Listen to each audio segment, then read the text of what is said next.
अमृत वेला सच नाओ वडियाई विचार। जी हाँ, गुरबाणी की ये तुक, गुरबाणी यानी कि गुरु ग्रंथ साहिब महाराज के अंदर निहित ये पंक्तियाँ हमारा आज का विषय है। इसका अर्थ क्या है, तो आज हम उसको कोशिश करते हैं थोड़ी गहराई में जानने की।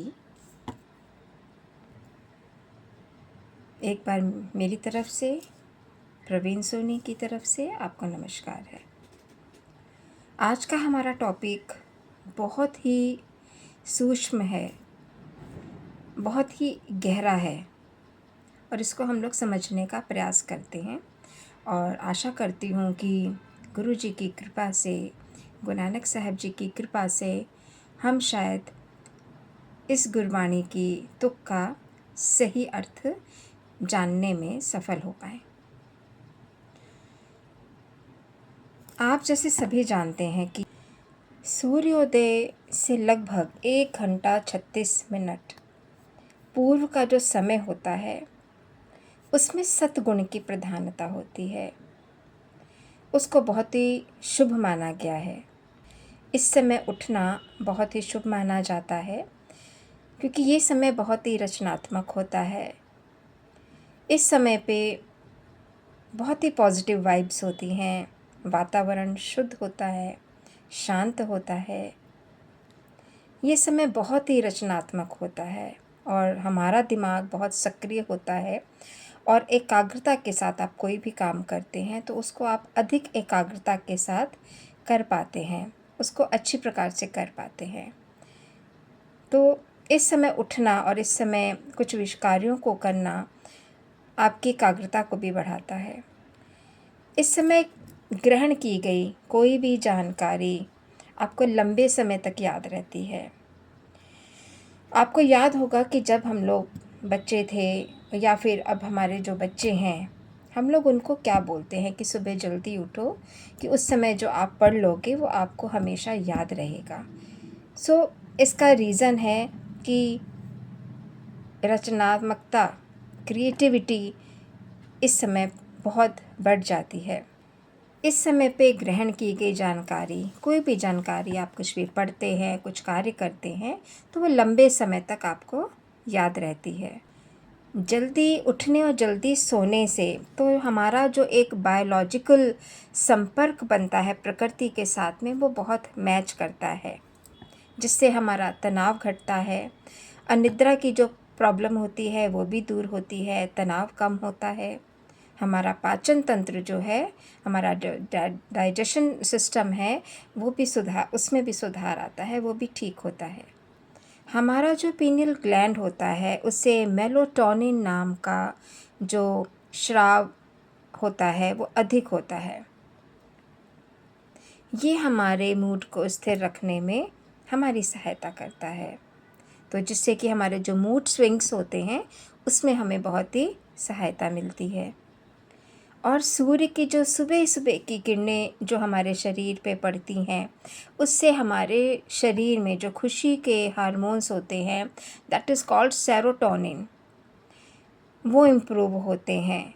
तो जो लोग खुश नहीं रह पाते हैं तो उनके अंदर जो खुशी के हार्मोन्स होते हैं वो पैदा होने शुरू हो जाते हैं। हमारा कॉर्टिसोल जो कि तनाव, जिसकी वजह से हार्मोन जो है, कॉर्टिसोल हार्मोन जो है उसका स्तर कम होता है, जिससे कि हमारा जो तनाव है वो भी कम होता है। तो क्या ये सारी वजह, ये जितने भी सारे मैंने आपको पॉइंट्स बोले हैं, और कॉस्मिक एनर्जीज़ बहुत ही ज़्यादा हाई होती हैं, डिवाइन एनर्जीज़ बहुत ही हाई होती हैं, दैवीय तरंगे जो होती हैं अपनी चरम सीमा पे इस समय पे होती हैं, अगर हम आध्यात्मिक दृष्टि से देखते हैं तो इस समय पे पाठ पूजा करने में आपको बहुत ही दिव्य अनुभव जो है वो प्राप्त होते हैं। लेकिन क्या गुरु साहब ने सिर्फ इन्हीं सब वजह से इस तुक की रचना की कि अमृत वेला सच नाओ वडियाई विचार? यानी कि अगर हम इसका एक शाब्दिक अर्थ देखते हैं तो क्या होता है कि अमृत वेले उठो, अमृत वेला, सच नाओ बटियाई विचार। उस समय पे हमें क्या करना चाहिए? पाठ पूजा करनी चाहिए। और पाठ पूजा, कीर्तन, शब्द कीर्तन, भजन, ध्यान, तो ये सब कुछ हमें कब करना चाहिए? अमृत वेला, यानी कि सुबह का टाइम, यानी कि ब्रह्म मुहूर्त, जो हम लोग आज तक सुनते आ रहे हैं बहुत सारे यूट्यूब्स में, चैनल्स पे, बुक्स में। तो क्या अमृत वेला, सच नाव वड्याई विचार का क्या ये वाकई में सिर्फ यही अर्थ है? अभी last week, maybe last to last week, ये जो शब्द है ये एक मेरे पास में व्हाट्सएप के थ्रू आया और उसके नीचे उसका जो एक सिंपल शाब्दिक अर्थ है वो भी लिखा हुआ था और मैंने उसको पढ़ा, लेकिन वो मुझे समझ में नहीं आया। मुझे लगा कि नहीं, गुरु साहब हमें सिर्फ ये नहीं कहना चाह रहे हैं कि आप सुबह उठिए और प्रभु का नाम जप कीजिए, सिर्फ तभी उत्तम है। नहीं, मेरी समझ के अनुसार, और अगर आप लोगों में से कोई मेरी बात से असहमत हो तो वो मुझे मैसेज नीचे कमेंट सेक्शन में कर सकते हैं, ताकि हो सकता है मैं उसके ऊपर पुनः विचार करूं कि जो मैं सोच रही हूं और जो मैं समझ रही हूं और जो मैं आपसे शेयर कर रही हूं, क्या उसके अंदर मुझे चेंजेस करनी चाहिए। तो अब हम इसके जो अर्थ हैं, रियल मीनिंग है, उसको डिस्कस करते हैं। अमृत वेला यानी कि हर वो समय, देखिए कितना सुंदर अर्थ है इसका, और सिर्फ इस अर्थ को जानने मात्र से इतनी सुंदर अनुभूति हो रही है जिसको मैं व्यक्त नहीं कर सकती हूँ, क्योंकि यही अनुभूति मुझे उस समय उस पोस्ट को पढ़कर हुई थी और मैं उसके ऊपर विचार करने बैठ गई थी, या आप कह सकते हैं मैं स्वतः ही उस विचारधारा के अंदर बह गई थी कि अमृत वेला सच नाम, नाम जो है वही सत्य है। आप बड़े बड़े संत, महापुरुष, गुरु नानक साहब महाराज, सबने नाम जप के ऊपर, प्रभु का नाम, गुरु की बाणी, संतों महापुरुषों की बाणी, नाम जप के ऊपर उन्होंने बहुत जोर दिया है। बाकी के कर्म कांडों से हट के नाम जप के अंदर एकाग्रता बढ़ाना, नाम जप करना, सिमरन करना, इसके ऊपर उन्होंने बहुत ही जोर दिया है। तो अमृत वेला सच नाम, यानी कि जो आप नाम का जप करते हैं वही सत्य है, सिर्फ वही सत्य है। यानी कि हम बाकी जो भी कर्मकांड कर रहे हैं, जो भी हम अपना जीवन चला रहे हैं, सब माया है। सत्य क्या है? सिर्फ प्रभु का नाम है, सिर्फ नाम है। तो अमृत वेला सच नाम वड्याई विचार, यानी कि हर वो समय, वड्याई विचार मीन्स जो हम उसकी उस्तत कर रहे हैं। हम सत्संग करते हैं, सत्संग में हम क्या करते हैं? सत्संग में हम प्रभु के गुण गाते हैं, प्रभु की कथा, साखियाँ, उनके कही गई बाणी, उनके जो विचार हैं उसको सुनते हैं, उसको समझते हैं, उस पर अमल करने का हम लोग प्रयत्न करते हैं।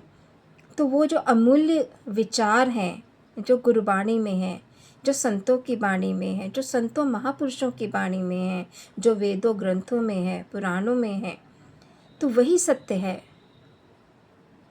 क्योंकि वो नाम है।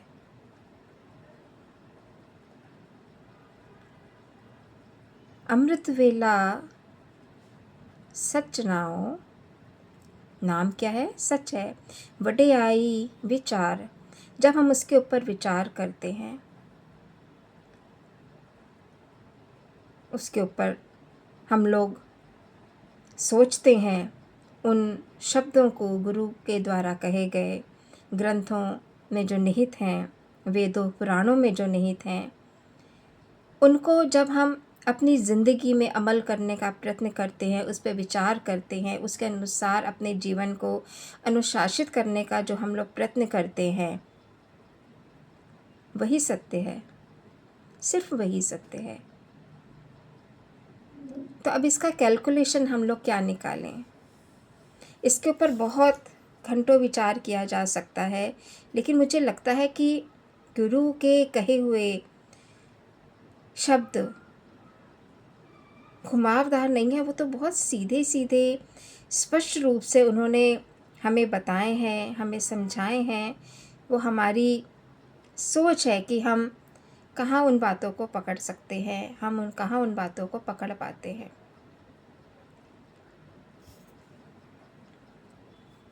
अमृत वेला सच नाओ वड्याई विचार। तो शाब्दिक शब्दों से, शाब्दिक अर्थ से हट के अगर हम इसका एक रियल मीनिंग निकालें जो मेरे अनुसार है, वो है अमृत वेला, हर वो समय, क्योंकि अमृत वेला यानी कि जो ब्रह्म मुहूर्त होता है उसमें एक दैवीय तरंगे जो हैं वो निकलती हैं, बहुत ही पॉजिटिव वाइब्स होती हैं, कॉस्मिक एनर्जीज बहुत हाई होती हैं। तो ये सब कुछ किसका बनाया हुआ है? उस परमपिता परमेश्वर द्वारा, उस महाशिव द्वारा, उस अकाल पुरख वाहेगुरु के द्वारा। तो क्या वो खाली उसी समय पे बह रही होती हैं तरंगे? प्लस पॉइंट ज़रूर हो सकता है कि आपको शांत वातावरण मिल जाता है, जो दुनिया भर का जो ट्रैफिक है, शोर है, उससे आप बचते हैं, तो उसका लाभ आपको अवश्य प्राप्त होता है अगर आप उस समय पे उठते हैं। और कुछ पॉइंट जो मैंने स्टार्टिंग में बताए हैं, निश्चित ही आपको उन सभी चीज़ों का लाभ प्राप्त होता है। लेकिन अगर हम सिर्फ प्रभु नाम सिमरन को, कि अगर हम सुबह के समय नहीं उठ पा रहे हैं तो इसका मतलब हमने भगवान का नाम ही नहीं लेना है कि अरे यार मैं तो सुबह उठ ही नहीं सकती, मैं तो सुबह उठ ही नहीं सकता। तो भगवान का नाम कब लिया जाए, कैसे लिया जाए? यानी कि हमने उस प्रभु के नाम को कितना छोटा और उसको कितना कम स्पेस दिया है। उसकी बनाई हुई रचना इतनी विशाल है, उसकी बनाई हुई रचना, और ऐसी ना जाने कितनी रचनाएं उस प्रभु ने गढ़ी हैं, तो उसका नाम छोटा कैसे हो सकता है?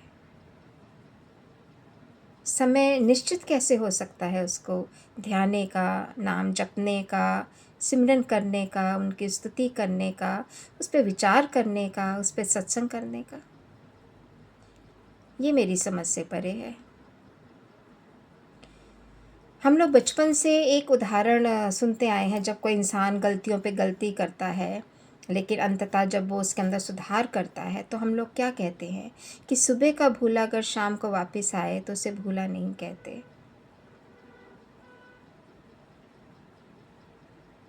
तो इसी प्रकार से अमृत वेला, हर वो समय जब भी आपका मन करे, जब भी आपको समय मिले, जब भी आपके मन में वैराग्य उत्पन्न हो, आप उस प्रभु का नाम जप, सिमरन, उस पे विचार, उस पे सत्संग करने बैठ जाते हैं। जिस समय भी आप ये करते हैं, वो समय अमृत के समान हो जाता है, क्योंकि प्रभु का नाम अमृत के समान है। वो आपके सभी दुख, दर्द, कलेश, रोग सभी को समाप्त करता है, आपके चित्त को शांत करता है। जितने भी ग्रह हैं वो प्रभु के नाम से शांत होते हैं। सिर्फ एक प्रभु का नाम ही ऐसा है जो आपको हर मुसीबतों से पार लेके जाता है, तो उसका समय सिर्फ निश्चित कैसे हो सकता है? अगर आप सुबह नहीं बैठ पा रहे, आपको जब समय मिल रहा है, आप अस्वस्थ हैं, आपकी जॉब ऐसी है, आपका बिजनेस इस टाइप का है, आप टूरिंग पे रहते हैं, तो बहुत सारी सहज योग, आपने नाम सुना होगा, तो सहज योग के द्वारा आप बहुत ही चलते फिरते बैठते अपने रूटीन वर्क के अंदर भी अगर आप थोड़ा थोड़ा सा भी टाइम निकाल के उस प्रभु के साथ में जुड़ने का प्रयत्न करते हैं तो यकीन माने वो समय आपके लिए अमृत वेला बन जाएगा, क्योंकि उसके अंदर आपकी आस्था, आपका विश्वास, आपका प्रेम, आपका समर्पण होगा, जो इन सभी अन्य सभी चीज़ों से उच्च स्थान रखता है। आपका भाव ये होना कि हे प्रभु, मैं सुबह नहीं बैठ पा रहा हूँ, तो मैं जो इस टाइम बैठ के आपकी उस्तत कर रहा हूँ, कृपया इससे आप स्वीकार करें। और आपको जो 5 मिनट मिलते हैं, 10 मिनट मिलते हैं, आप डूब जाते हैं उस नाम के अंदर। आप अपने अश्रुओं से प्रभु के चरण कमलों को धो देते हैं, तो वो समय अमृत वेला कैसे नहीं हो सकता है। तो कृपा करके सिर्फ आप अगर अमृत वेले उठते हैं, सुबह उठते हैं, ब्रह्म मुहूर्त में उठते हैं, बहुत ही उत्तम है, बहुत ही उत्तम है। मैं उसको डिनाई नहीं कर रही हूँ, लेकिन प्रभु की गहरी वाणी, गहरे अर्थों में एक बार डूब के देखिए, सिर्फ ऊपर से नहीं, उनके अर्थों में जो एक गहराई है, आप उसमें उतर के देखिए, आपको पता चल रहेगा कि गुरु साहब महाराज क्या कहना चाह रहे हैं, हमारे ग्रंथ, हमारे वेद पुराण हमें क्या कहना चाह रहे हैं। प्रभु के नाम को सीमाओं में मत बांधिए, और ना ही आप बांध सकते हैं, इतनी औकात नहीं है। तो अमृत वेला सच नाओ, उस सत्य के नाम के साथ में जुड़ें, उनकी बढ़ाई करें, उनकी उस्तत करें। क्या आप जानते हैं, जब आप प्रभु की बातें, उनकी कथा, उनकी साखी को भी डिस्कस करते हैं, उनको अपने बच्चों को सिखाते हैं, स्वयं पढ़ते हैं या सुनते हैं, तो ये सब आपका उस नाम के अंदर ही आता है। हर वो समय जब आप प्रभु का नाम किसी भी फॉर्म में लेते हैं, आप सुन रहे हैं, तो वो भी अमृत वेला है। अगर उसके अंदर आपके भाव सत्य हैं, अगर आप वाकई में सत्य के साथ जुड़े हुए प्रभु के साथ में जुड़ते हैं, तो आपका हर वो समय जब आप प्रभु का नाम लेते हैं वो अमृत वेला बन जाता है, और वो प्रभु को पूर्णतः स्वीकार है। ये मैं अपने एक्सपीरियंस से बोल रही हूँ। वो कुछ नहीं देखते हैं, वो समय नहीं देखते हैं, वो विधियाँ नहीं देखते हैं, आप नहाए हैं नहीं नहाए हैं वो नहीं देखते हैं, आपने स्वच्छ कपड़े पहने हैं गंदे पहने नहीं देखते हैं। आपके भाव उत्तम होने चाहिए। अगर कोई गलती किया तो पश्चाताप प्रायश्चित के साथ में आप उनको याद कीजिए। आप उनको कृतज्ञता उनको दिखाते हुए, उनका शुक्राना करते हुए आप उनको याद कीजिए। वो आपको गले से लगा लेते हैं, और हर वो समय जब आप उनको याद करते हैं और प्रभु आपको गले से लगाते हैं, तो अमृत वेला कैसे नहीं होगा। तो ये एक छोटा सा मेरा भाव जो उस समय पढ़ के मुझे आया कि नहीं, इसका अर्थ सिर्फ शाब्दिक नहीं है। प्रभु ने तो हमें पूरी छूट दे दी है। उनको पता है हम लोग कलयुगी इंसान हैं, तो उन्होंने पूरी छूट दी है हमें।